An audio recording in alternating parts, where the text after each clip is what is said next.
நம்ம மாமியார் அப்படித்தாங்கிற முடிவுக்கு போயிடுறோம். உடனே அம்மா வாக்கிறோம். இவங்க அம்மாம்பாங்க, இவங்க இது பண்ணல சொல்லுவாங்கள்ல, என் மாமியார் கிடையாது, எனக்கு அம்மா மாதிரி. அவங்க அது பொண்ணு மாதிரி கூட கிடையாது, என் பொண்ணே அதுதான்.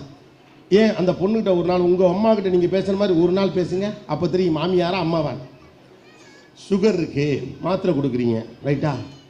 அதையும் தின்னுவிட்டு அல்வாவையும் நைட்டு திங்கிறாங்க. நீங்கள் அன்பா சொன்னீங்க, அம்மா சாப்பிடாதுமா, நான் உங்கள் பொண்ணு இல்லையா, சொன்னால் கேளுங்கம்மா அப்படின்னு நீங்கள் சொல்கிறீங்க. 2 நாள் பார்க்குறீங்க, 3 நாள் பார்க்குறீங்க, மறுநாள் பார்த்து மயக்கம் மட்டும் பொட்டேர்னு விழுந்துருது. தண்ணியை மூஞ்சில் தெளித்து எழுப்பி வச்சு, அறிவு இருக்கா உனக்கு, அவ்வளோ சொல்கிறல அல்வா வெடித்ததுங்கிறிய முட்டாளாமா நீ அப்படின்னு உங்கள் மாமியாரை கேளுங்க பார்ப்போம். யாராவது கேளுங்க, நான் இன்னைக்கு விடைபெறுகிறேன். ஆனால் உங்கள் அம்மாவை கேட்டுருங்க, ஏமா அறிவு இருக்கா, அவ்வளோதான் படித்து சொன்னாலமா சாப்பிடாத ஸ்வீட்டுன்னு, ஏமா இப்படி பண்ணுற அப்படின்னு உங்கள் அம்மா நீங்கள் கேட்ட முடியும். உங்கள் மாமியாரை கேட்ட முடியுமா? அப்போ மாமியார் போதும் ஆட்டோமேட்டிக்காக வெளியில் ஒரு அரை மயக்கத்தில் கழுத்து கை வந்து